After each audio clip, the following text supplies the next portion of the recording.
ça c'est en vérité.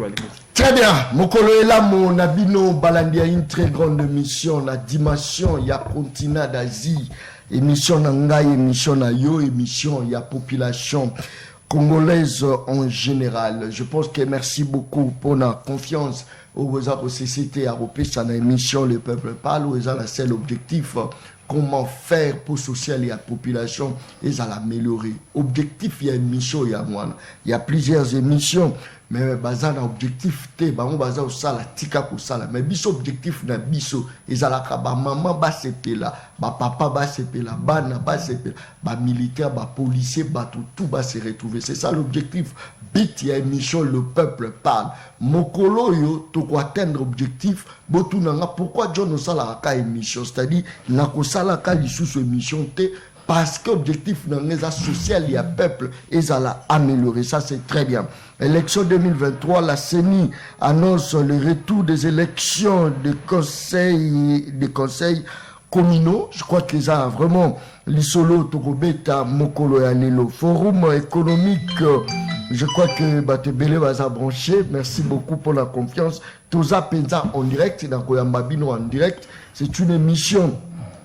Toujours ça là, Mokolo ya lelo goza lokola ba émission ni on sauté, boza la penza branché. Je crois que beaucoup CP là en tout et pour tout. Merci beaucoup pour la confiance. Je crois que le forum économique RDC Angola, des résolutions pour faciliter les échanges commerciaux entre les deux pays. Est-ce que il y a un impact et cause là, impact et cause là.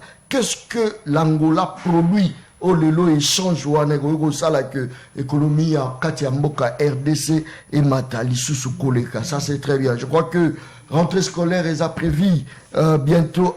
Les écoles qui vendent le fourniture scolaire aux élèves seront sanctionnés. Est-ce que vous allez sanctionner ezali solo Torobeta penza mokolo alelo mokota zangoye ke Mali, Burkina Faso, ce sont plus les militaires qui se sont imposés. Est-ce que ezali demi il y a relève il y a africain tout ezali solo Torobeta, les restes Torokotisa parce que j'ai la francophonie. Je crois que est-ce que la RDC a l'acquis s'est approuvé dans le monde que l'impossible n'est pas la République démocratique du Congo, à l'impossible, Mbokeza la guerre, Mbokeza la crise, mais quand même tout moni organisation, il y a francophonie, est-ce que tout Koki Koloba, et ça va défi au Mboka la biso, et relever dans le monde de l'axi bango que peu importe guerre, peu importe crise, mais tout ça à mesure, il y a Rosala, il y a qu'organiser j'ai la francophonie. Merci pour la confiance. Je l'ai toujours dit que cette émission, ils a première émission, ils ont suivi dans le premier, dans la ville province de Kinshasa. Peut-être ils ont la Lubumbashi, biso deuxième la Lubumbashi, peut-être ils ont la Bandundu, biso troisième la Bandundu, mais les Kambozate, ça c'est très bien.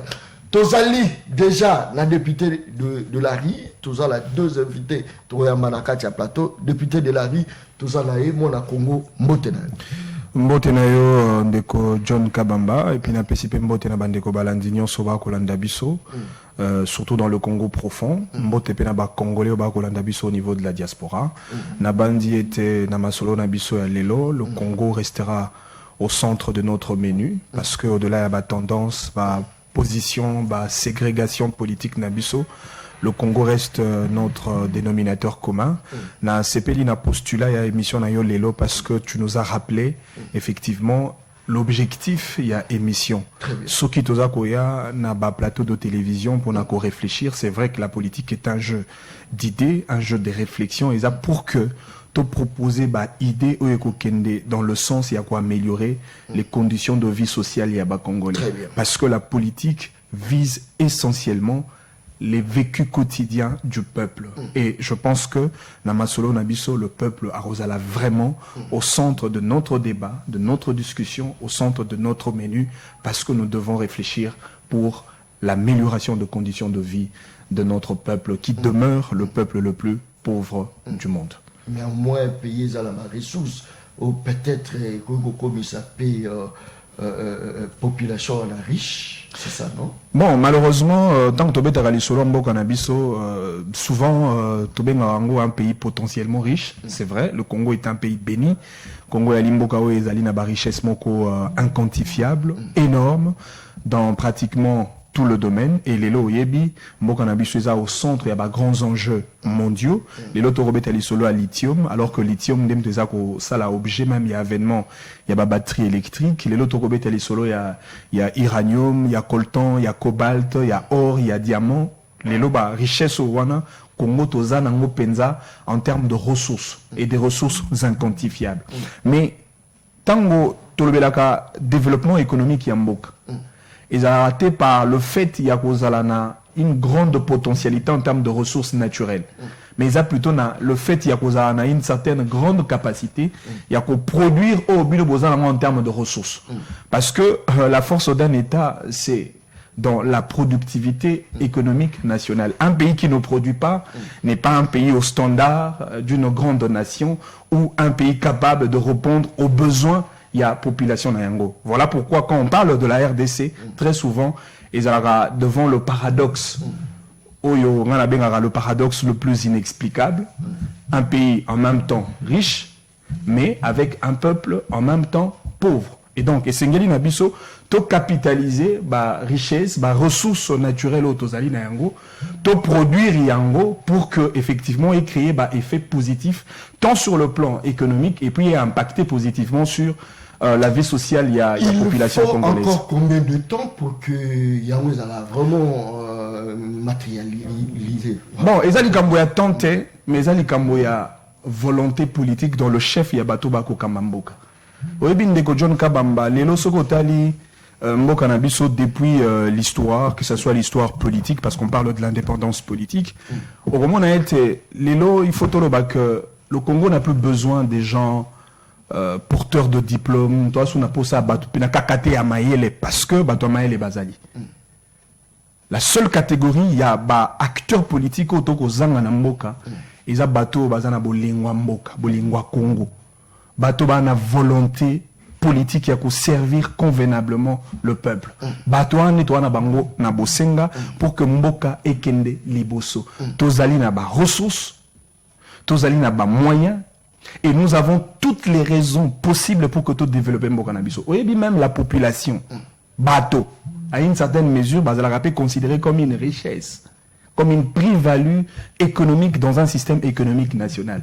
Tala le Mboka Nabiso, c'est vrai. Bato, population. La RDC, c'est le troisième pays le plus populaire. Non mais justement, la population, les Mboka Nabiso, c'est vrai que nous avons un pays peuplé, mais nous avons un pays à forte croissance démographique. Parce que le Congo, en termes de démographie, on a plus ou moins 100 millions de Congolais. C'est, je ne sais pas combien de fois la France, combien de fois la Belgique. Déjà même, ce que la ville-province à Kinshasa, en soi, ils ont la démographie, ils ont au-delà de 20 millions de Congolais. C'est plus que le Rwanda, c'est plus que le Gabon, c'est plus que le Congo d'en face. C'est-à-dire, ceux qui vous ont la population est bêlée, ils appellent à permettre na bino effectivement beaucoup de sami solo parce que oyebi le revenu traditionnel de l'État ils ont ba taxe na ba impôt et ba contribuable congolais des ali population na futa kampako population na futa ka impôt pour que misolo ekota na l'État misolo wana yangwana pe ko sala pe lisusu mosala pona même contribuable doit participer puis pona ko koti sami solo na kati ya l'État ya omoni na domaine ya service public par exemple na rechuté par là ba le barak le taxe, par exemple, dans le domaine de la fiscalité, et crée une certaine solidarité nationale entre le peuple, mais aussi une certaine interdépendance entre le peuple. Le peuple a foutu misolo, le peuple a contribué, a foutu Pako et tongi banzela, et tongi ba hôpitaux, et tongi ba école, et puis et foutu Mosali à l'État, c'est-à-dire le fonctionnaire de l'État, pour que Congolais azala na conditions oyo et sengeli. C'est-à-dire que sengeli na biso ko considérer toutes les unités économiques Yamboka, y compris le peuple, pour que Totombo Lankita, le développement, comme on l'a toujours souhaité. Mais alors, comment rendre cette population-là utile pour servir Mboka Naï? Ça, c'est très bien. On appelle ça Motuna, parce que c'est Taliba Mboka, Nyonso, la population est belle. Bamboka qui n'a qu'à faire développement. Au Tali Chine, au Mona Yomoko, au Tali Allemagne, au Mona Yomo, au Tali Nigeria, au Mona Yomo. Mais non, comment faire pour la RDC qu'on rendre la population Nabiso utile, les lois à Haïti, et comment rendre la population utile pour attendre Mboka na Congo. C'est ça la mituna, tout ça comme mituna, biso na bino, bandeko boza rolanda, naza en direct na boyamba bino, surtout dans l'OPS espace ming et pas na bino pour participer. Tout ça na ndeko Jonathan Ngwele, na katia plateau émission, le peuple parle. Ndeko Jonathan Mbotena. Mbote mwana mboka John Kabamba, mbote na ba landignon so ya émission Le Peuple Parle, mbote pe na débatteur na ngana plateau, mbote na ba kulutu oyo ba ko sibir afre ya dictature ya ndeko Antoine na ba complice na ye. On a moni ndeko Mkeba Ikoso Yves Michel, ndeko Jean-Marc Kabunda Kaboun, kulutu Barnabé Milinganyo, ainsi que les Congolais nyonso oyo va se retrouver lelo soit dans le centre de réinsertion et de détention, soit dans la prison clandestine à Bango. Na pesi bino makasi boyo ba été tumbato ko bundalo eza po été ba Egypte to ko mona lelo to mona Bango lisusute mbote pe na yo pona libaku. Et bien évidemment na ko bande mission te sans qu'il n'ait biso été au bongisa peut-être na couloir to kusolola yango mais bongisa oyebi point na lobi bongo peuple rose à la témoin ya na lobi wana témoin bongisa.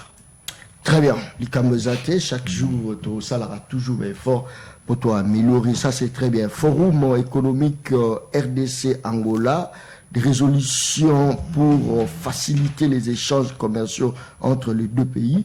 Ministre de l'Ambition économie, Yomo Olanda qui fait al Caméré. Est-ce que les autres rôles échange économique et vont pousser enfin que la montée en puissance il y a social to économique il y a mboka la biso Congo malobonga muna. Merci mon mboka John. Nazo habitude ya kozonga te na ba fait oyo banda uta 2019. Na komi au banda nanga ka partir à 2021 pour na longo de 2020 fait Covid. Après 2021 oeza eminei. Il y a un forum économique où tu assistes à Nango. Il y a sous que ça est na Qatar. Pas y kani to kende ko teka, to pe to kende ko kumisa. Olo na biso. Pas moko ya ba pays oyo azaka na bo senga na yango et puis azana ba moyen ya ko raffiner yango. Et na forum wana mboka ezwaki maloba. Mboka ezwaki maloba mbala misato. Il y a liboso eza institution ya mbomutelo-baki. Ezaki derrière na occasion ya efongoli masolo basala ki honneur peu privilège wana ya mibale ezaki pe kaka ministre na biso ya économie ndazo ki maloba bon à l'époque lokola waza ki na bakwisa ki na assemblée intérimaire na inda lobaki ya misato ezaki ministre à mine ou pas zo ki maloba lobi était potentiel tout na yango soki kaka boye na mosolo bozu yango na nzela ya sembo bokoki pe ko booster industrie ya or na bino. Oh, peut les sous-souhaits de ça qui y a lobby. Différence c'est ça qui na wana baloba ki misato. Mais oh baloba peut être moko. Et puis na ba commission de travail tout ça na bato. Mais mutune malungu ba congolais ba komi tuna. Boni to assister. Parce que so na bina zonga ti 2019 et cause ça peut être 8e. Parce que biso to zona biso mbindingi sa ko landa politique congolaise de près. To lobby. To participer. Résolution, to flèche retour et zanini du point de vue contrat, du point de vue marché, du point de vue partenariat. Parce que les loyaux, on est bandé là, tous en boka moko et tundan kita. Tous en a nyoso monde de cause en a besoin à la Congo. Mais boni na nyoso wana. Tout koko tombola ekolote. Est-ce que ça parce que tous en bateau bana mbwa maele tia ko tombola tout beto na bateau boyebi ko sala poete tombola mboka ndi bana ngote woni za ba mituno ba congolais bana besoin bazo biyana so to bito zonga il y a plusieurs années passées so que permet to zonga na tango ba colon to komona été ezaki kaka na ba ressources ndi ba bundaki bien que bande ko zo ko leka Congo mais ba c'est la biso ba base o to na ngolelo ba etelo banzela o kolo atika na peut-être bikuke pe siko kolo na tobi te yo sali mabe onyoko ni biso eza vrai kende pona nini na sima ya kolon to ko kite biso kotombola na oto anango bato ebele bakobeta liso bino te mobominde Kabila mobominde bato ya Kabila. Mais depuis maintenant 4 ans et exactement 7 mois, 8e mois yango tozana kati na yango, Kabila n'est plus à l'œuvre. Pour nani ba oyo ba kitani na ye, ba ko kite ko tia mbuma maele na mosala pour ete to kende liboso. Mutula musu ezali. Baloba ki awete tozana ba bloc pétrolier e bike. Et sengele te ba fungola ni yango. Na ko fungola yango bato bazwa pour ete mosolo ekota na libinga leta. Banda ba tia ba bloc pétrolier wana na bosombi boni ba partenaire bazaki attirer na bolingo ya ko yape ko exploiter yango ti lelo bo pesa biso bien esika wana ta yango lelo RDC ko participer na ba forum économique na cité lo depuis 2020 ils a 4e mais résultat du point de vue contraction ils a été ba partenaire ba ko considérer biso le ko akaka ba état ba sérieux. Parce que ceux qui vont considérer ce qu'on va être sérieux, après qu'un accord forum économique et salaire qui n'a Qatar, on devait en principe avoir une multitude de contrats ici. Et Nangongaye peut-être exécution à contrat voilà. Mais ceux qui déjà forum les cas, Namboko le Laza Pambi Mboko est funding du point de vue stabilité. Bakoui ko zonga tena ba contrat na Congo. Ça veut dire qu'en réalité nous constituons un blocage quelque part. Est-ce que ça, parce que tu as des conditions attrayantes et un climat des affaires, topé parce que biso mokonde to boye te baya. Ndi wala ba mituna oyo fo en réalité ba congolais. Les gens de caméra roloba kuna, alobité toi na masangu, toi na mabele, tozana. Oui, voilà c'est dit. Déjà entendu de baba na lopoto. Mais qu'est-ce que vous offrez de manière concrète? Na ba partenaire wana pour que nous soki ba. Mais est-ce que vous partagez même avis na ndeko Manix ya roloba que population pesa richesse? Population a richesse on est bani ezaku na hauteur moko o na otanga mikolo Doumbia un sénégalais alors bi kaka main d'œuvre ya population eza richesse parce que sur la main d'œuvre tout au recours à industriel alors qu'industriel est en amortissement mais peuple amortissement ezate pour ceux qui a collé le mot le zumo soutien déjà kaka bongo mais ce ko type na aspect contributif peuple a zappé richesse parce qu'il a co-participé. Mais mon tourne est malonga. Richesse on d'ambaché na se amabelena. Avant de richesse humaine. Yo moto zo kamba. Osai nango nini. Osai nango nini. Lelo RDC cause à soi à mesure que nous sombaka essence libanda. Alors que ça na mwanda. Alors que baby ça biso na banda ko na biso so tumo na soko mo na pétrole. Ou ko mon essence. Donc ça veut dire en clair que Mbouma Mayelende, au tata mon condimentaire, ressources intellectuelles en même de transformer des en Kama Congo. Bateau ba okamba est-ce que bayebi qui en réalité de quoi Mukambi ceux qui n'a eu or nanga comme l'état ceux qui n'a eu diamant nanga comme l'état na ko kepo te grand libanda est-ce que bayebi yango mais lelo na éviter l'état congolais te ka diamant ya suka quand ezalaka ba privé hôtel diamantifère tel l'état congolais yemo habiter diamant libulo eza ya ngai bato ba ochumona ba bato na ngai ba chumo ba pesi l'état zonga kino bena izine ya ba expertise ba taille ba bi eza ya l'état ba ke na ba teki ya l'état eza très bien merci beaucoup je crois que bandeko bazolanda biso partout merci beaucoup pour la confiance ba message pesa kokota na kokoma na série ya kotanga ba message la bino bandeko boza okobelanga de partout mais Manix motula na ngezabo soko tali bien bato nyonso Afrique eza roulé là oyokaka ke non peuple aza pauvre peuple africain baza pauvre mais soko tali ba dirigeant là baza riche ok peut-être en Angola l'homme le plus riche ya Angola eza Eduardo dos Santos l'homme le plus riche. Qu'est-ce qui fait que population africaine baza ba pauvre mais plus ba dirigeant na bango nde baza ba plus riche malobonga mona. Avant même la côte à Mozindo, il y a question nayo. Permettez-moi quand même de saluer mon frère Jonathan Ngwele au Tozako partagé nae Masolo et Mboka Lelo. Je pense que Naloba Kiango dans ma première prise des paroles que il n'y a pas que le Congo, c'est un problème même au niveau de l'Afrique. On a un véritable problème de gouvernance. On a un véritable problème de leadership. C'est-à-dire, bateau bako zoyenda yako kamba Afrique ou encore le Congo comme État, bako tia population au centre de préoccupation nationale. Bako considérer l'État comme un moyen pour servir le peuple, bien au contraire, un moyen pour se servir. Et il y a un des qui justifie effectivement le paradoxe le plus inacceptable. Comment on peut avoir un pays pauvre, mais on a de dirigeants riches. Plus riches. Ça ne se justifie pas. Tant qu'on dit la politique, je le dis et je le dirai tout le temps, il faut considérer notre population. Au habitant de le solo, il y a l'État. L'État a principalement deux missions. Mission à Liboso, à l'État, la mission gendarme. C'est-à-dire l'État a installé un ordre social au travers, imposer un ordre au travers contraintes publiques.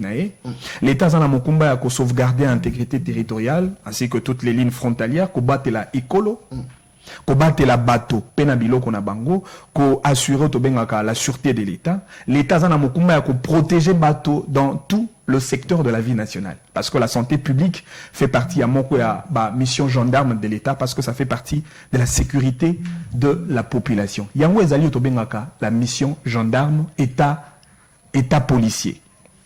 Mais deuxième mission, c'est la mission providence. Et dans la mission providence, État-service, l'État se considère comme un opérateur de développement économique afin de créer, Oyoti Oloba, dans début de l'émission, l'amélioration de conditions de vie sociale et à la population. Parce que l'État est essayé à rendre service. L'État est essayé à payer sa bateau lotilique, à payer sa bateau maï, à payer sa école, à ton hôpital, à ça la été justice et à la justice équitable et pour tous et par tous. L'État est essayé à ton banzela, l'État est essayé à tomber la économie, etc. Il y a une mission, tout le monde a responsabilité de l'État dans le cadre et on a la mission providence. C'est-à-dire, l'élo, tant que l'obéla marambouya secteur, par exemple le secteur de l'économie, effectivement, l'État a la responsabilité. Il y a côté politique publique capable de résoudre le problème sociaux du pays. Moi, je ne suis pas contre le fait d'organiser différents cadres de réflexion, notamment forum, parce que ils ont cadre pour peaufiner idée, stratégie, afin justement de juguler les problèmes d'ordre social où ils ont gangréné la population congolaise aujourd'hui. À l'époque, je pense que c'était en 2001 ou 2002, sur la Sanité, Munis et Industrie a organisé un forum d'IRC Africa. Autour, il y a la problématique de la batterie électrique parce que la RDC, à l'immoka où ils ont lithium, les lots qui vous la considérer, ce qui vous a pendant la politique managériale, il y a malamu, considéré comme un pays monopole par rapport, il y a avènement, il y a des véhicules électriques.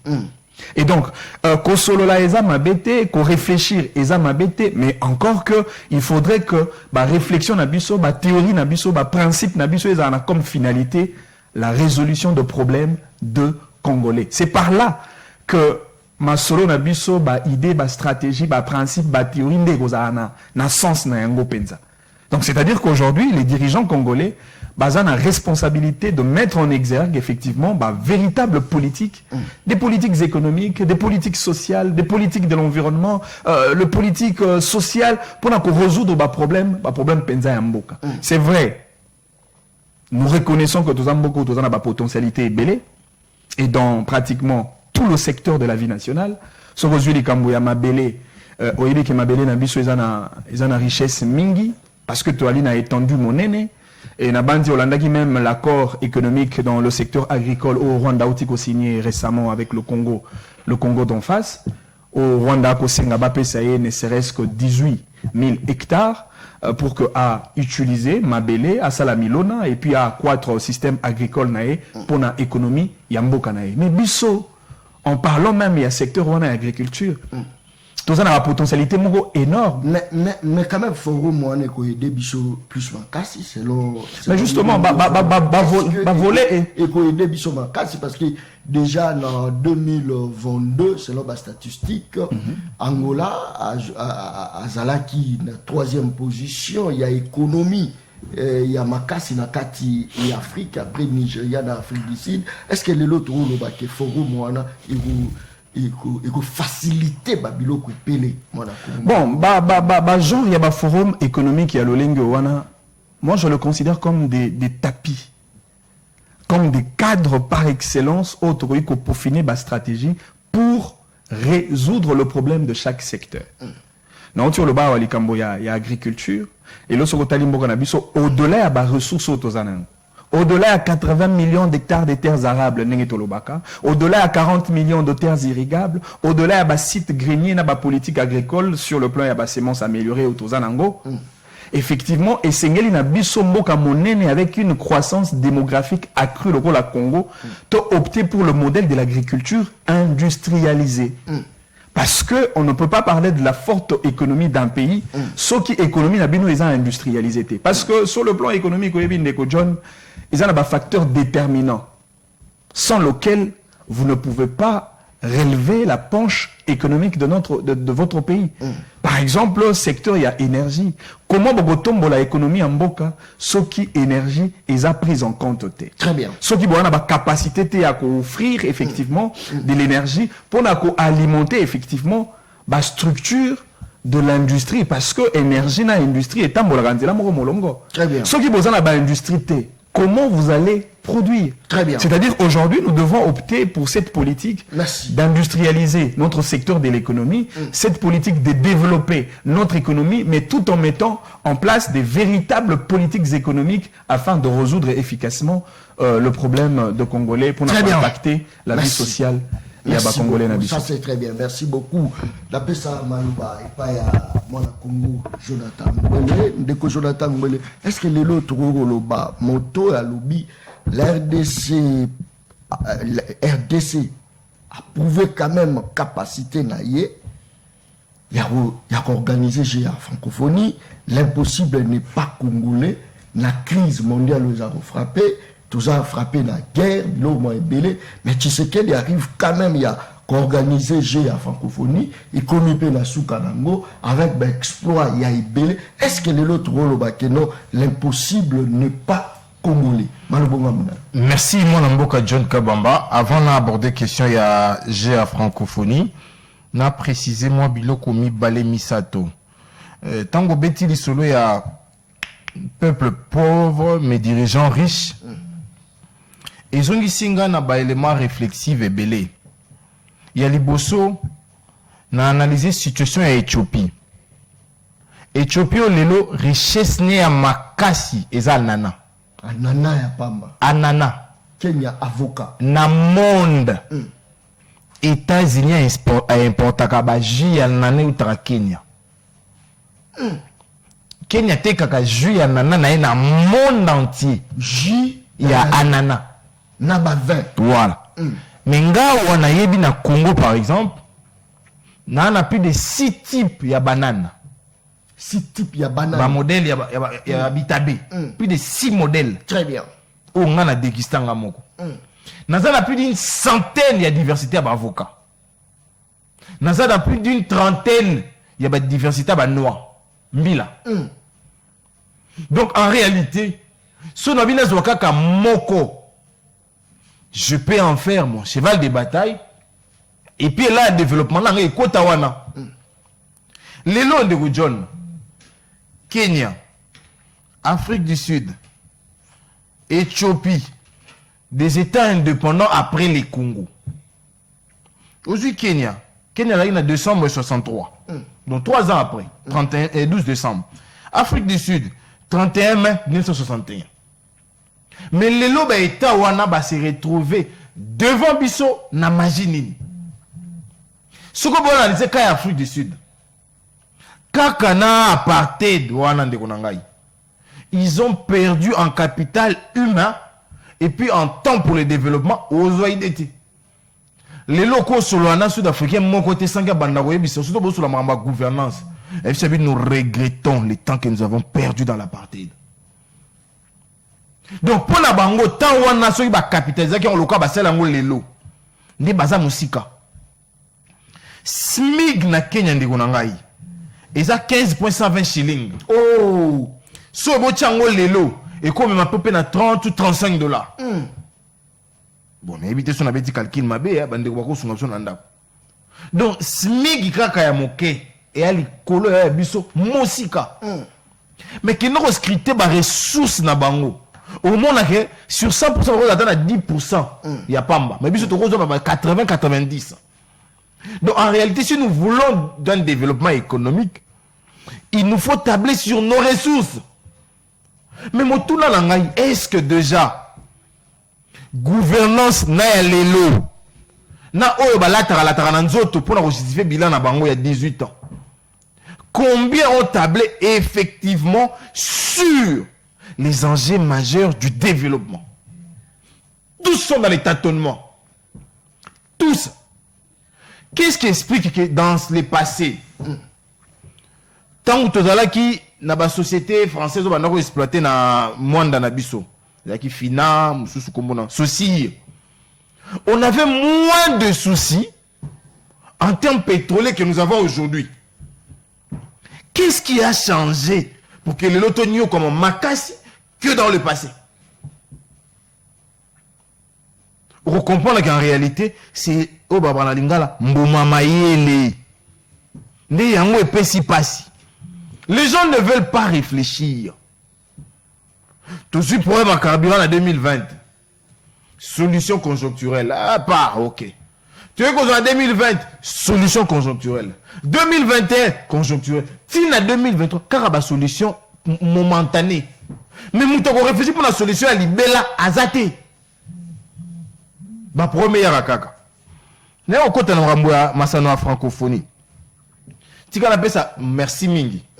Naba Congolais où se démarquer. En dépit, il y a des conditions à belle préparation à Bango pour nous arracher des médailles au bazui dans le domaine de Nyos. Na pesi Bango merci. Na yesi qu'on a enjeu organisation à francophonie. Incident moko ya moke na Bokambi na Canada à l'époque. Et ça là, le Canada a renoncé à l'organisation à jeu. Il y a un argument à l'époque. Balobi toko ndimate toko ma état moko to banda ko justifier ka ba prolongation. Ça va de notre crédibilité. La RDC par ses incompétents ont justifié 3 prolongations. Il y a Liboso babi te malade. To ndimi pozaki mondial. Il y a mis balé to acquise retard dans l'infrastructure. Alors que Chekoula na bango moko yiba là. Il y a mis ça, tu vas habiter, bateau bazaki wana, bazaki penza habileté, na ko maîtriser ba aspect to ba secteur finé à jeu. Tout changer, ba changer. Il y a mis ne, ba eso babino so boye su mbalo, to ko annuler. Ya ba habiter to kende mbango. Ndeko na ngai, je wana.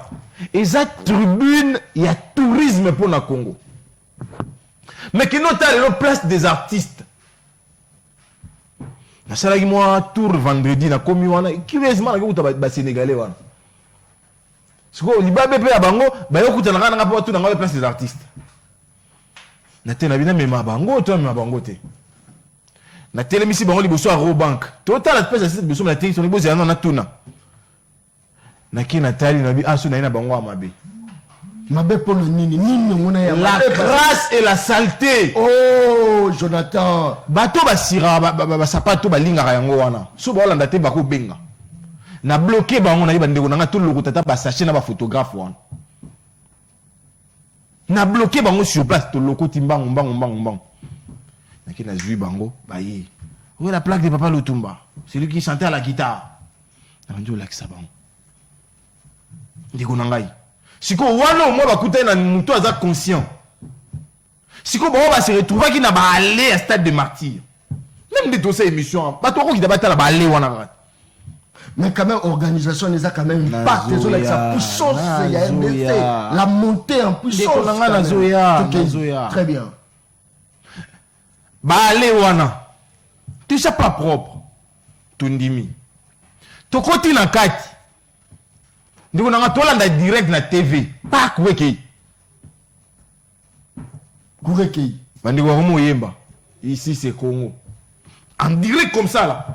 Et l'Ibabe n'a pas besoin que tous en relais na chaîne mort ya monde. Pour ma bombe sur un désagrément technique. Non. Oh, ils avaient Kouekei. Kouekei qui va désagrément technique. Tu vas beaucoup pour bombe biso. Mais est-ce que Berera qui wana ya gestion. Bon, oui, c'est ça, les everyman, les arabes parfaits, oui. Mais il y a des choses là qu'on ne tolère pas. Moutozo Robunda est dans la catégorie 54 kilos. Mais pour vous laisser bien perdre 2 kilos, bah on va tâter. À perdre 2 kilos. Bah on m'a tâté. Est-ce qu'on est sérieux là? Allié bien té. Aïe na 54 kilos naïe. Pourtant bah combien bah ça là est pesé. Ah na 54 kilos naïe. Pour afin pas la bino allié bien à perdre 2 kilos. Conséquence, il n'a pas compétit. On a pu se voir la haine. Bon, on va sorcellerie. Et tant que tu fouilles, non, société, on appelle ça, ça va appeler 5 millions. Avec 5 millions, qui ne peut pas manger avec 5 millions? Pourquoi Bandegouana va lier Malongate? Pourquoi? Est-ce que le droit considère le roi RDC à punir Bango pas besoin de ma capacité pour là? Tout ça, c'est une réorganisation. Si c'est une réorganisation, c'est une réorganisation. Salarié, sous-outé. Parce que ça va de notre image. Plus encore, nous avons financé ces jeux-là à 40% à Pamba. 60%, et les organisations là, Yemoko. La preuve, c'est qu'il vous prend tout, la logistique, le personnel. Pourquoi on n'a pas été en mesure d'assurer les minimums? Très bien. Merci beaucoup. Les lois de Unangaï. Réponse en c'est la lobeza qui n'a pas été beaucoup. N'a pas réussi. Mais non, ça l'a ngoté. Pour la ligne. Toi, la Liban était tous agressé. Celui qui a agressé a une certaine attitude à adopter. Celui pour qui le peuple meurt a un comportement à s'en tenir. Yo, moi, on a le Zelensky qui est pour moi, Nakuli. Zelensky a la date d'anniversaire. Zelensky a la famille. Non, il s'est retrouvé dans la situation où il a la moto. Alors, il a gardé attitude. Non, maintenant, on a mon repère expatrié. Et c'est le but. Mais apparemment, vous êtes souciants, vous les Quinois. Et puis vos frères meurent là-bas. Mais je ne vois pas un d'ancien club qui arrête à 22h. Ils sont tous à l'aube. Donc, même Bisso Moro qui n'a trop compatir. Et puis, nous avons un sentiment alors qui vous qui vous bosse à Nibinote. Mais c'était de qui là? Très bien. Merci beaucoup. C'est que selon de Jonathan, ça ne sert à rien, organisation et la francophonie. Et apporter les bis le côté, sauf que bah chasser yo qui n'est que le côté na place des artistes Nauzela na fin il y a jeu ministre économie c'est là ministre économie afandi ministre tourisme afandi babi non tenga na secteur na tourisme to kotisi autant très bien pour na ba parc na ngai pour na espace animalier na ngai ministre économie babi non en termes ya ressources o ezwami na ba taxe na ba impôt ya jewa to kotisi bo j'attendais cette réponse très bien merci beaucoup mwana Congo Jonathan Ngwele Manix Maloba Ongambu na yo est-ce que les lots sont sur le plan statistique pour tout le total apport yagé à francophonie, est-ce que tu retrouvais vraiment que Bissoba Congolais, tu se retrouvais quand même merci beaucoup, mon frère John Kabamba. J'étais en train de rire dans on Kolanda de Konanga et Jonathan Ngwele qui parle avec beaucoup d'adrénaline, avec beaucoup d'énergie sur la situation du Congo. Et je comprends, c'est parce qu'il est congolais qu'il est préoccupé au premier degré. Mais nakosenga na biso tango tozako beta masolo ya mboka to betango penza avec beaucoup d'objectivité, beaucoup d'amour, beaucoup de passion du Congo parce que au-delà ya ba tendance, ba ségrégation politique na biso, ba décoration politique na biso, nous n'avons que le Congo comme les dénominateurs communs. Par moment to chamwa ba posture politicienne na biso à côté, regardons le Congo. Na sepeli nanda kisa ndeko Jonathan Apesi lorsque il s'est retrouvé avec des expatriés Oyo bazalaki na posa ya komona la place des artistes. C'est-à-dire il y a une fibre nationale, il y a une fibre patriotique Oyo et salamaki na kati na ye alobite avant que bamona bo soto na biso tozo moi ndakisa ya ko entretenir, ko batela. Ça, c'est une attitude patriotique. C'est-à-dire, par moment, lorsque nous parlons Congo, tous allons un réflexe, il y a l'image, comme l'a fait mon frère. Il a préservé, il a voulu préserver l'image de son pays vis-à-vis des étrangers au Bayaki pour que Bamona la place des évoluer. Mais avant que nous ayons la francophonie, nous avons le Moro. Oui, bien, John Kabamba. j'ai l'impression que tout comme on a esengo, na plaisir lorsque nous parlons du mal du Congo. Na plaisir. C'est vraiment un plaisir pour certains Congolais lorsque nous parlons du mal du Congo. Pour présenter ma baie. Ma baie à Congo, en tout cas, bon, ça il a un sous-effort mingité. Ma baie à Congo, Congola comme un niveau même, il y a aucun na coin à venir na bango à défi unité, à Tchéméga, car pour ternir l'image à Congo dans les réseaux sociaux. Mais ce qui est curieux, Mwinda Bolam à Congo, certains Congolais basu batiango na sa mesa. C'est-à-dire, si le côté positif du pays, certains Congolais se sont décidés à Rokanga Monoko. Voilà Tokolobate. Mais ma baie à Congo, il faut... Non, mais ma baie à Congo, on utilise la gratuité pour ternir l'image. Dans tous les émissions, il y a un bateau qui défa, même Mbongo, car pour ternir l'image à Congo. Deko John, na kotali sana bandeko ba kolanda biso tango ko mona papier oyo, eloko nyo ko mona na kati. Na moni encre bleu da kati. Voilà. Nathalie Sindeko John, papier alobi amoni point moko ya moindo na kati. C'est exactement ça le Congolais. C'est-à-dire que pembo nyonso eza na kati ya papier. Congolais ko mona te. Mais Congolais aza beaucoup plus impressionné. Na moi point moke ya moindo. C'est tout ce qui retient l'attention de Congolais. Par là, on a tout simplement que beaucoup de Congolais sont plus tiqués, impressionnés, attentionnés na magambo eza ya mabe que magambo eza ya malamu. Oti kolanda ndeko lobi qu'il est décidé ya ko lobela bolamu ya jeu à francophonie parce que nous sommes un pays en deuil. Mais ce qui est paradoxal, mais il se donne au moins le luxe. Il a représenté Mabé, il y a francophonie, pendant que nous sommes en deuil, pendant que les Congolais n'ont pas beaucoup dans la partie Est. Encore que, parce qu'il a évoqué le cas de l'Ukraine, l'État. L'État est un tout. L'État est une totalité. L'État regorge plusieurs besoins au même moment, y compris le besoin sécuritaire. Que parce que l'Ukraine est en guerre, les fonctionnaires, ça la résulté. C'est-à-dire que dans l'Ukraine, les fonctionnaires sous fonctionnaire. Les médecins, ça la sous mon salaire. Dans l'Ukraine, ils ont un jeune mogo ukrainien, ils ont le droit à gober tabac l'été parce que l'Ukraine est en guerre. Dans l'Ukraine, les policiers, ils ont le droit à gober mon salaire parce que l'État est en guerre. Non. L'État est une totalité. Effectivement, le gouvernement congolais, au même moment, il a l'obligation de résoudre les cambois social. Au même moment, il a l'obligation de résoudre les cambois sécuritaires congolais. Parce que vous imaginez, tu le dis, bon d'accord, toi arrêtez, l'appareil de l'État n'a pas été le cambois santé, n'a pas été le cambois économie, n'a pas été le cambois social, Bissonnion surtout se concentrer exclusivement n'a pas été le cambois sécurité. Quel serait le sort des millions et des milliers de Congolais du point de vue social? Encore une fois, on reviendra pour dire, ah, tala, côté au social, bah, qui pétait. Ah, tala, côté au santé, bah, qui pétait. Botala, bah, médecin, bah, marché. Botala, bah, soldat, bah, qui a bien été. Botala, bah, nzela, ezate. Mais non. Mais finalement, par moment, je me dis, mais qu'est-ce qu'on veut? Mais est-ce que tu vois que RD, ça a plus basé dans loisir que dans la réalité? Mais, on a évité, au moins, même, tant que tu as un plateau et la télévision, tu as un solo politique tel rôle à commentateur et à football. Tu as un kabouloté. Tu as un foi sa terre. Tu as un solo à politique parce que lobby biso peut te recommander bakambi. Parce que lobby biso peuple a biso peut dirigeant.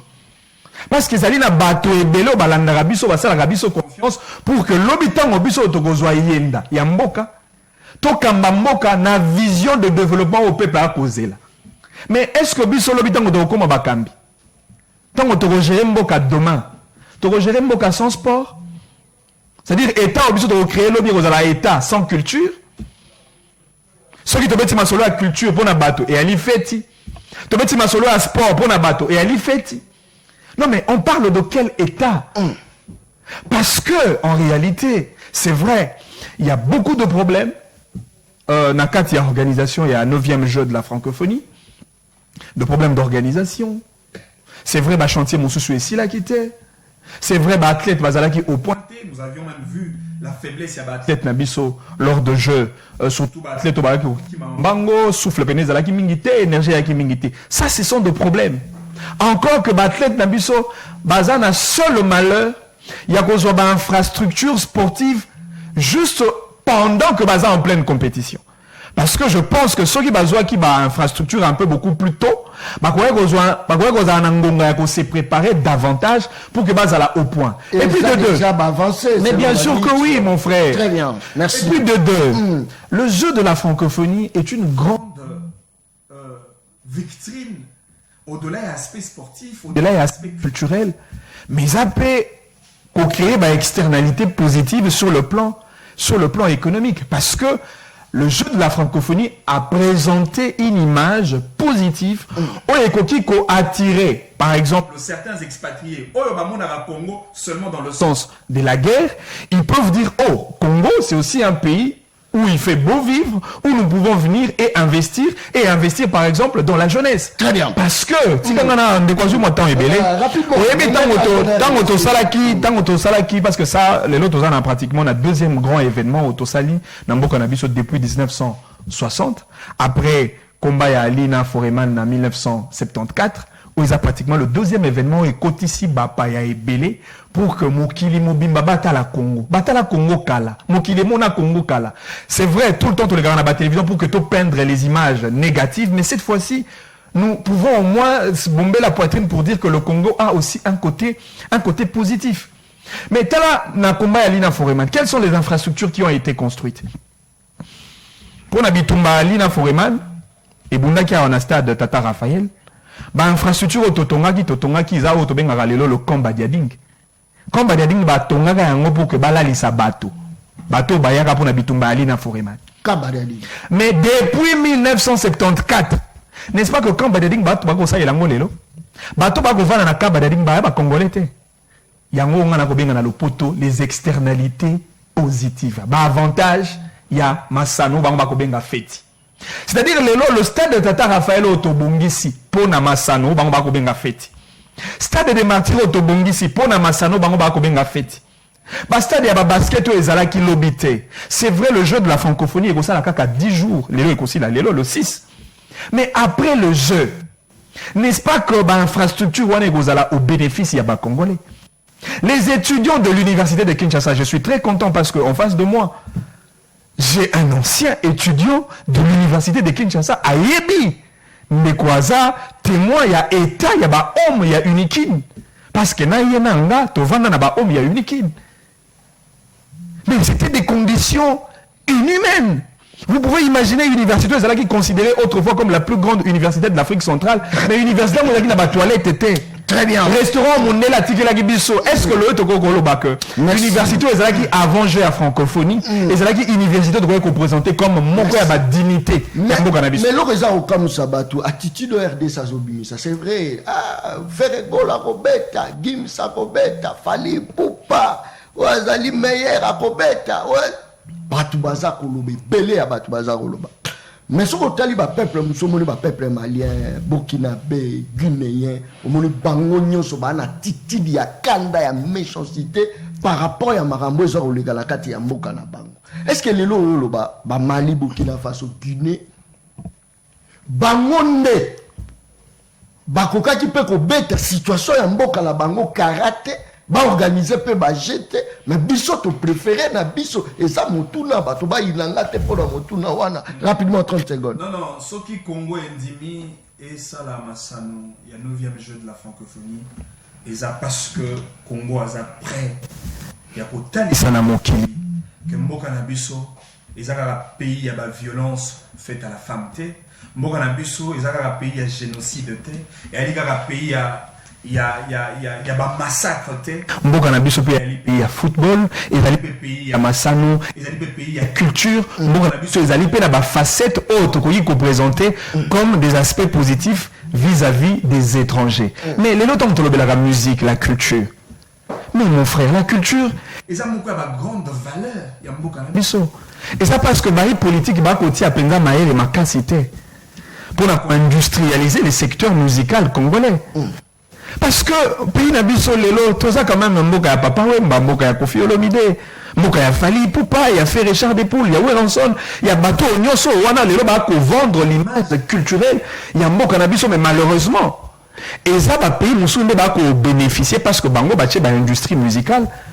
na culture na biso tala tango tokendaka na Paris. N'est-ce pas que musicien congolais nyonso rêve na ezaka livrer spectacle na Zénith na Accor Arena d'ici peu fallait pour bakobeta concert mo na Wembley à peine une salle ils en ont kaka 16 000 places ou 12 000 places si je ne me trompe pas. Mais pourquoi pas que mboka na biso toza passion culturelle ou toza na ba valeur culturelle diversifiée biso pe totia totonga ba salle de spectacle ndenge ezalelo. C'est en cela que je remercie le président sortant Joseph Kabila. Très bien. Où il y a Bandaki le chantier par rapport à centre culturel au Tokotonga na palais du peuple et puis le monde na tata mokonzi mboka Félix Antoine Tshisekedi Tshilombo au adako ça la finition na cadre et continuité de l'État on a considéré ça parce que merci beaucoup salle de spectacle la vision en face il y a palais du peuple je finis par là et ça la capacité d'accueil de 20 000 places c'est plus que Zénith très bien plus que Olympia merci c'est plus que Accor Arena merci beaucoup c'est-à-dire les ba valeur oyo tokoki ko capitaliser pour booster la culture na biso parce que la culture ça fait partie il y a ba éléments il y a économie. Merci. Vous avez préparé beaucoup ton ligne.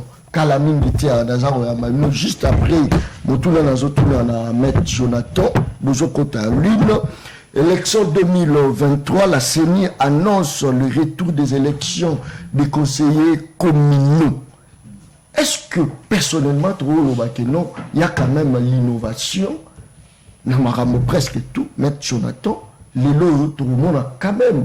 Beaucoup moins sont les alaki ministre tout le monde gouverneur a petit naïe comment beaucoup moins azu likangu naïe chose grave batena mama kangu baza ko gérer biso na ba commune azu bo talibo batena ba militant na bango c'est-à-dire azu mutu parce que militaki alekaki na ba plateau TV batye beaucoup moins vice beaucoup moins aza ko yebata ko banda wapita ko suka wapite.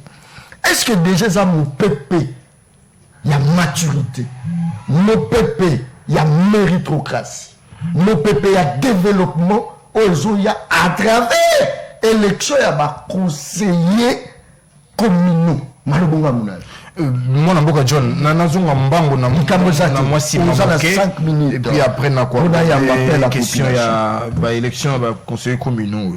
Écoute, John, les loyaux, athlète nyonso toute discipline confondue na Ukraine ba lobi soki invasion zo continuer ba ko kende JOT eza l'état te eza ba athlète ba discipline nyonso ya kosanga ba lobi on peut jamais accepter wana d'ailleurs président ya comité olympique na bango lobi on ne peut jamais accepter toujours avion na mbongo à l'état to ke toza loger na mbongo à l'état alors que nos militaires fournissent des efforts de guerre souterrains. Notion de patriotisme et l'équipe na kati na bango nde bimisi décision wala. Siko lelo l'état ya ngai alobi te na mbongo à l'état na personnel à l'état na tiango na loketo. C'est ça la réalité. Ba mission sou ba ya ba pesa ba $200,000 à cacher. 200 000 musicien Nadjet Namboko est à pauvre 200 000 Nadjet Moussa 100 000 120 000 on s'est posé la question 100 120 000 voilà. Combien de casernes de militaires on va réflexionner? C'est que ti baza motivé ko bête les patriotisme été les ambongo ils sont dans les business bon ça la COP na bango on s'est retrouvé la COP na bango la preuve c'est que Mogota est signé wana sans contrat. Tous va imposer qui contrat. Pourquoi? Parce que le contrat basé na ba droit na ba obligation. Mboko ils a agressé. Mboko na bunagana na yeba no chef coutumier sika pas ba agresseur. Bisoté. Oh. Tu connais l'équipe mardi à oh, mais Jonathan. L'équipe mardi. Est-ce que ça marambolo manisa solo baté toujours nous sera image à ma bé à mboka. Deko John mon don toi na combat politique na yé. Mon nom toi l'engagement et défense à l'intérêt à peuple na yé. Nga loba na engagement nga na zona peuple nanga. Est-ce que natia loketo liboso tout natia réalité munagana nanga ba no ba chef coutumier asika on a évité so baza ya ba congolais toté. Ce sont là des faits beaucoup plus clairs. Très bien. Na évolué du sous moqué. Mondial à Gilles la semaine prochaine. Na zone sous na Ukraine. Tous les judokas ba ya préférer la technique kimono. degré à conscience. Tenue que Kimono, hein. Mais attention, kimono peut être tenue. Il faut préciser. Kimono est la tenue, il y a sport. La tenue militaire, la tenue à combat. Très bien. Donc en réalité, il préfère être fort qu'être sur un tatami. Alors qu'il y a un mondial, médaille d'or Moko, c'est plus de 15 000 euros. C'est plus de 15 000 euros. Et aujourd'hui, dans le mondial à Souka, il y a plus de 6 médailles. Il y a d'ailleurs elle, il y a 83 kilos. Il faut qu'il pour conserver or naïe. Mais regarde pour voir ta tenue, qui a ta kimono. Donc, degré à conscience, et l'on n'a pas mon condi et qui ne pas ma peuple. C'est le ciel dans la maison veste. Bon, il y a la maison blanche, mais elle coloa. Pour la ligne, à tes image, effectivement, na obunda. Nana makila peuple na ngozo kwea. Mais bisote loketo. Loketo. Pourquoi mettre loketo? Bah bien qu'il y a une bateau est là quitté. Et ça faux. Il y a makasi. Tout qu'on dit ma que zalaki mais n'a pas condition à malongate. Totalement d'accord. Mais zalaki te omni iniki ne zangaki. Comment on va vendre mal l'université comme ça? Toilette omni iniki ne zangaki toilette. Omni. Et même bateau batongi bateau va réhabiliter plutôt. So bon ils bah comme on avait trouvé on a réhabilité. On a changé de cuve. Peut-être. Pourquoi mentir pour plaire à qui? Yo muto ngato la batongo va devenir un pouvoir. Ba on va savoir non kende le baboy so si le boy. Oui si le boy. C'est pourquoi? Na stade Tata Raphaël. Ba préfabriquer va poser voilà. Na tout na simple. Nous manquons l'argile ici. Tu as 3 usines à ciment, 3. Est-ce que ciment des agriculteurs sont en matériaux durables? Maïzali. Mabelezali. Ciment pezali. Mais devant pezali. Mais il va poser. Vraiment, on appelle surtout le bâté. On appelle surtout le bâté pour ça. C'est très bien. Donc, les loyaux, tout est quand il mange un mot, quand il y a un biseau, tu lis loketo. Tu lis mabina. Bah tu vas couper na bango. On a gagné équipé bisoté. Mais Gim ça bêta. Mais quand même les apiculture toujours là que ça peine dans monde hormis babloro muso moni que l'activité s'organise à la bamboka bapaya. Ba tu akaka ba musicien ba congolais. Mais ba congolais bango moko. C'est-à-dire là où industrie à musique ezali biso moko to na moki mutu moko azobenga est-ce que mettre Gim ça za congolais. Nous avons fallu pour passer à Congolais. Quand même, ça quand même bien. Après, tu regardes aux hommes, est-ce que tu as la boudaka dans Jonathan? Rapidement, tu as tout bande d'émission, tu es aussi sango. Bapé sangai mboko yo. Azay na situation à état commune na moko bazo agressé mais organisé jeu. Azate. Non, c'est correct avec nous. L'État congolais, oui. Studio musical. Oh, l'État, le but, ils ont un gaï. Après, on a pas comme son studio. L'État en a combien? Oh, artiste, qui est dans un studio à l'État. On a foutu mon ministère de l'information. Nous avons enregistré pas l'État. Sois sérieux là-dessus. Très bien. Quand est-ce que on veut promouvoir la culture, oui. Ça, c'est très bien. Quand est-ce que la Kachamotuna, ou la élection, il y a un conseiller communaux, tout rapidement. Déjà, il faut le bailler tes volonté, n'a la constitution, n'a la loi portant libre administration de province. Très bien. Sur les photos qui est un aspect, mais quand le bailler bandeli à maturité, je vais beaucoup me questionner parce que les lots, nous avons des copains, des copines, des amis, des espions, des sextables. Même si le budget dans la commune est combien? C'est chiffré en termes de combien? Et quand pas la mobilisation, est-ce qu'ils dépendent essentiellement de la rétrocession qui leur vient de la ville? On a tout la collecte de la recette na bango. C'est juste ça la réalité. Parce qu'en réalité, si on répond à la question, on sait dire que oui, en votant, nous irons effectivement vers un développement. Mais les lots, tu vas accomplir page mon corps, tu peux accomplir un 6 mon corps. Il y a Mobé Koli Kondi, puis il y a loi pour accompagner Mobé Koli Kondi. Mais la faisabilité, est-ce qu'en réalité, on est prêt à avoir nos communes être gérées n'engewala? Si en son temps, nous constatons aujourd'hui que parce que le député provincial, il a droit à élire gouverneur, na vice, donc ticket naïe, comment on sera là-bas gouverneur? Ce qu'on va conseiller, ça va beaucoup ça. C'est juste ça la question. Et puis ce qu'il faut, tout cerner rôle nabango. Est-ce du point de vue interne dans la commune, tout ça, circulaire, il y a beaucoup de où ils ont permettre, ils ont faciliter traçabilité à collecte, il y a des fonds, tout peut y avoir un impôt dû à la commune par bango. Merci. Parce que on a la monde a ticket à Wenze, nani ni sous. Bateau les grands papiers on a une installation à Bissau.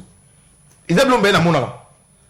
Mais je sais également, là d'ailleurs c'est mon maître qui me l'a appris, que quand on bamba ba combo ya ba plaque ya ba numéro ba venu na Bissau.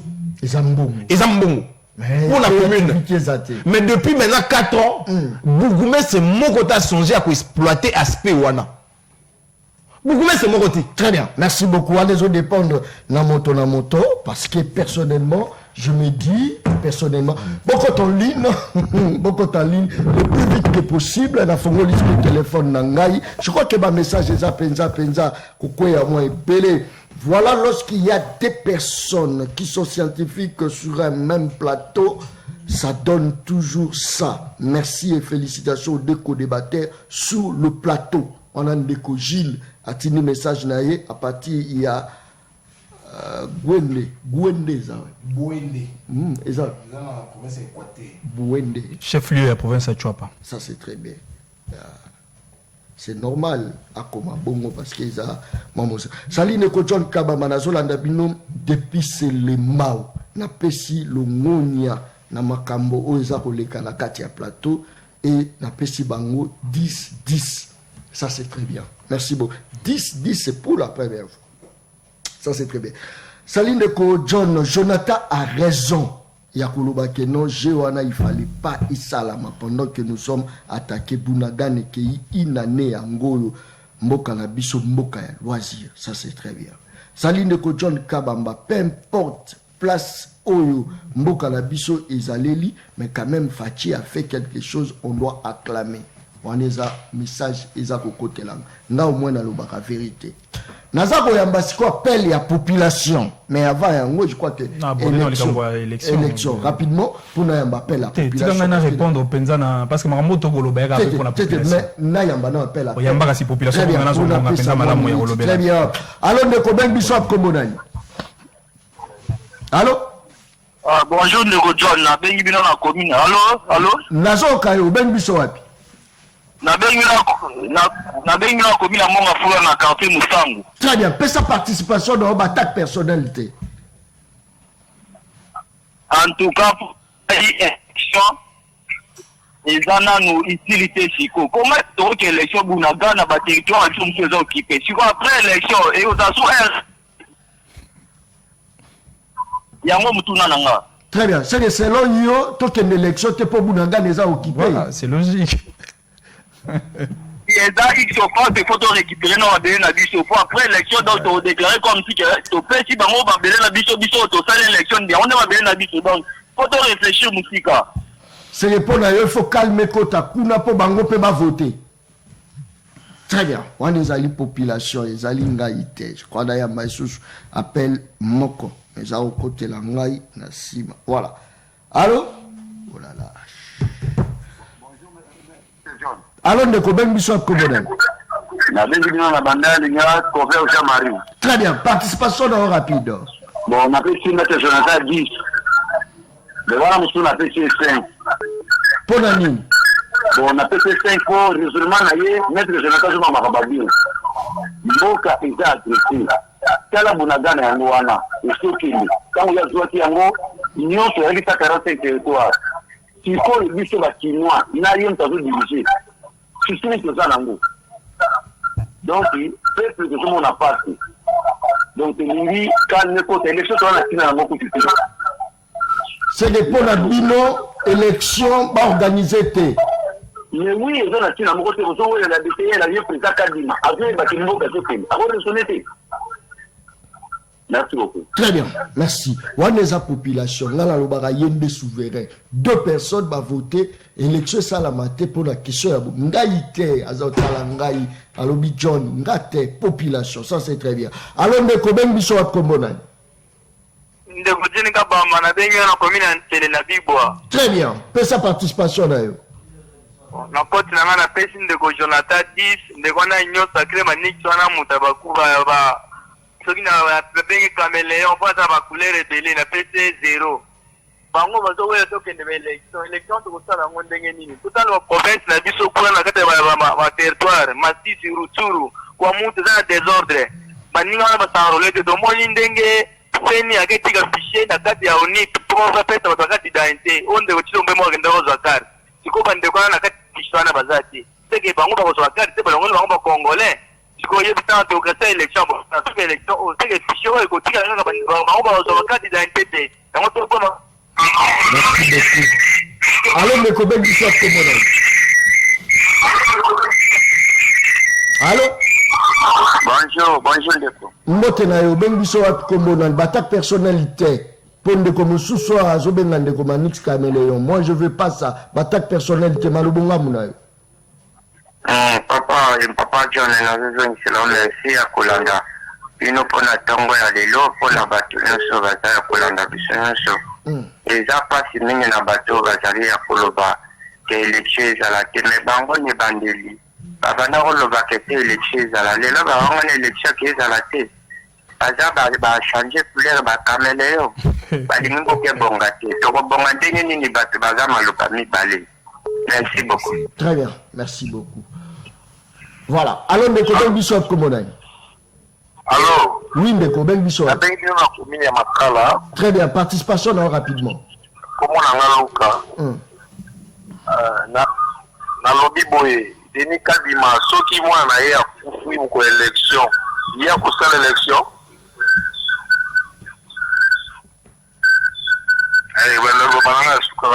Merci beaucoup. Très bien.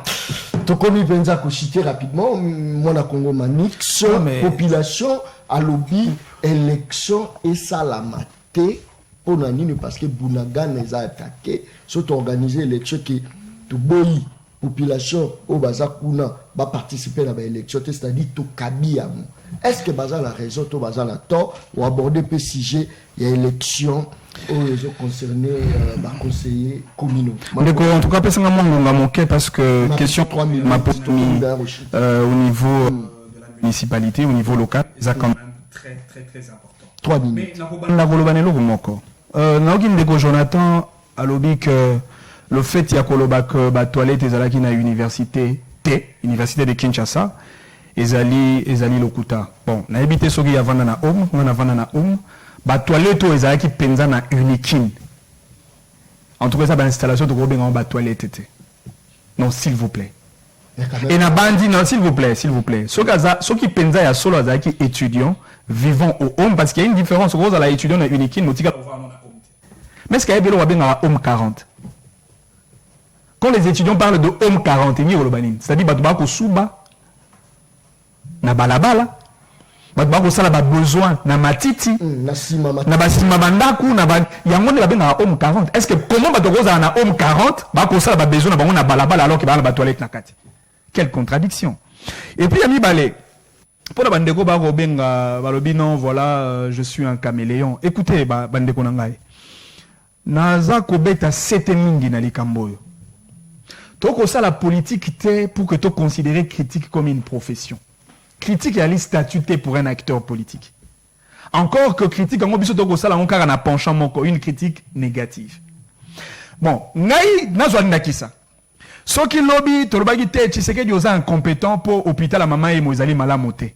Ils ont pas condition à malamoté. Et que une année après Tshisekedi a bongisi hôpital à maman. C'est-à-dire comment on a gros le même discours à non Tshisekedi oza incompétent parce que hôpital on a dit ça que au bongisi mais na retraité incompétent. Ça n'a vraiment pas de sens. C'est-à-dire que Tshisekedi a biso to évoluer moi moquer na discours, tous à la sincère. Et si quand Tshisekedi a sali to bi windeko Tshisekedi o sali ya malamu to sengeli na opo sala mosusu na o eteli ba secteur mosusu. Soki Tshisekedi a bongisi mama emo et que tu le dis que Tshisekedi a bongisi mama emo, ils ont changé discours té. Très bien. Ils ont la caméléon té. Soki Tshisekedi a bongisi stade des martyrs, ils ont na condition à malamu té. Le fait que tu reconnaître que stade des martyrs, stade Tata Raphaël, unikin, na ba infrastructure mosusu e bongi, et ni ko baté que tu changé discours na biso to komi contre Tshisekedi, to komi pour Tshisekedi. C'est-à-dire que ceux qui sont contre le pouvoir, tous à la même ya koloba et si ko ya malamu ezali et si ko pe ya mabe ezali. Quand est-ce qu'on a kotana o eta ili kambonde. Non mais mon frère, comment je peux aborder sur la question la plus Non, Ngonga, s'il vous plaît, moi la Congo Manix, c'est vrai. Comme il a moins en retard, moi Ngonga, résumé dans une. Oui, binde ko na kosenga o eloko moko une méthodologie hein, ya ko sala ba émission. Soit tant qu'on bengisa biso na émission, o tie sujet moko ko intéresser peuple. Pour le bas qui n'est début émission na ok. Et donc c'est plus important dans l'émission au peuple, le social du peuple. Mais voilà que tu as dit que ma solo ma ponami au niveau de la base. Non mais ça c'est une recommandation à Kosenga. Prochainement, ça la débat autour de ma ponami sur le plan local. Très bien. Pour que tu puisses se brancher. Mais quand même, na souka na eloko.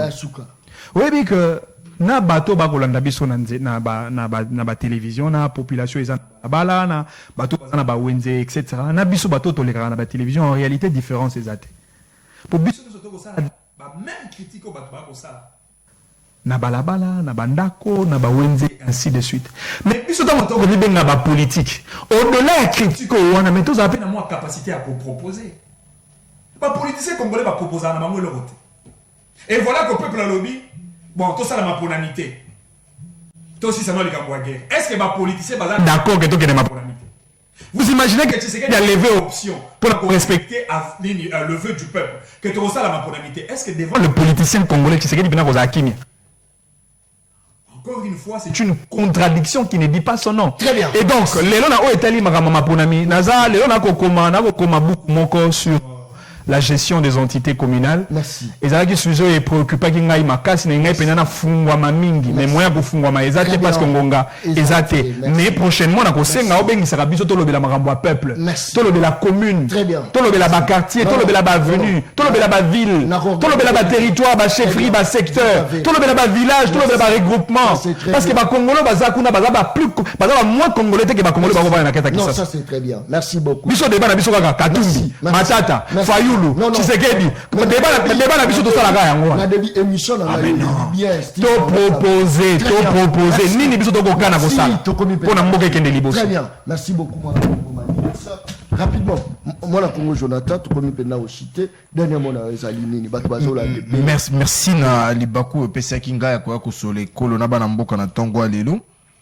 na bandeli Université de Kinshasa ba homme ezalaki na ba installation bien que inacceptable parce que ezalaki moqué ezalaki belete des fois très mal entretenu mais koloba ke ezalaki te ba benga rango na Chiluba Kadiosa na Lingala Lokuta ça je ne pouvais pas laisser passer pour na kofanda homme na fandi na 11-15 na fandi na 805 na fandi na 36-12 on a parcours il y a sikanga na fandaki ba ko chambre na nga bazali ba mère na nga bazali les derniers d'ailleurs mère il y a 8 autu ko bala dernièrement le docteur Steve autu ba donner na mariage de dimanche donc les longs moi na ko retenir le moko c'est qu'il faut qu'on applaudir moto pour ça les locaux moko na 10 récemment nazali na hôpital général de référence à Mbanzangungu na komi tuna ceux qui kuna pe ba legi d'avoir réhabilité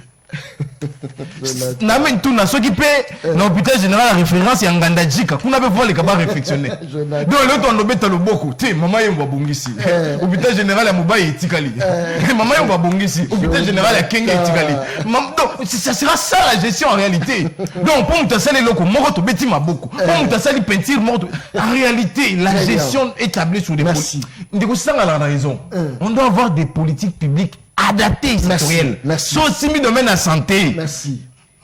Très bien. Merci. Tous ça peut habiter, pardon. Tous ça peut habiter. En tout cas, tous ça. S'il vous plaît. S'il vous plaît. Na sengi na bondelio. Na bondelio. Na bondelio penza. Merci. Na pesa na population na biso une information est quand même très importante. Rapidement, s'il vous plaît. Na weta likambo il y a développement de 145 territoire. Vous avez programme, vous avez lancé par le gouvernement. 7 provinces ont déjà bénéficié de l'infrastructure. Fini et d'ici peu. Très bien, merci beaucoup. Vous avez au moins plus de 600 et quelques infrastructures. Merci beaucoup. En termes de plus de 360 écoles, plus de 200 centres de santé dans le territoire. Merci et plus de 40 bâtiments administratifs. Merci beaucoup. Dans le territoire, dans la province, il y a Congo central, Équateur, Kwango, Kwilu, Nord-Ubangi, Sud-Ubangi. Ça, quand même, ils ont avancé au Tossengeli quand même, pour reconnaître. Très bien, voilà. Merci beaucoup, Kakane Sinalubaka. Émission Angeza Baleine. Baleine, Baliaka, Ina Mukolo, mon côté. Baliaka, Baleine, Ndamu, Nde Baliaka, Baleine. Boutchoukolia, partie Ndama Baleine. Tout ça, il mettre Jonathan. Merci pour une invitation. Tout ça, qui, dans la Congo, Manix. Député de la rue, merci pour une invitation. Merci beaucoup. Bien que toujours comme d'habitude, merci. On va surprendre Bisso beaucoup plus par rapport aux invités. Merci tel Kamozalité, tous Abisso Sobana Congo. Ça c'est très bien. Merci beaucoup. Merci Toza qui n'a bien aimé Mutombo, Soda Makasa, Sa Moussa Kitoko. Merci beaucoup na Chine, Ndeko Chine Mayundama. Professionnalisme exagéré. Merci Chine, aux professionnels. Ça c'est très bien. Je sais pourquoi Nazar Olobano a insisté. Très bien. Motonio surtout place aux Ali, aux Amouana, tout ça babotina yo. Très bien. Ma jeune fille conseille pour la bino. Bombe ma vie na ma pekate. Bombe ma vie na ma pekate. Bateau bino boza romona zo peso $150, 300, 400. Même na ba téléphone andoya. Azaro memo na ba voyage. Faut que mi tout nos membres famille na été. Est-ce que nous sommes au salé là au pas lingio. Ce qui a lingio logo nini azo lukazo na nzoto na yo. Très bien. Kata et monsieur Sili. Merci.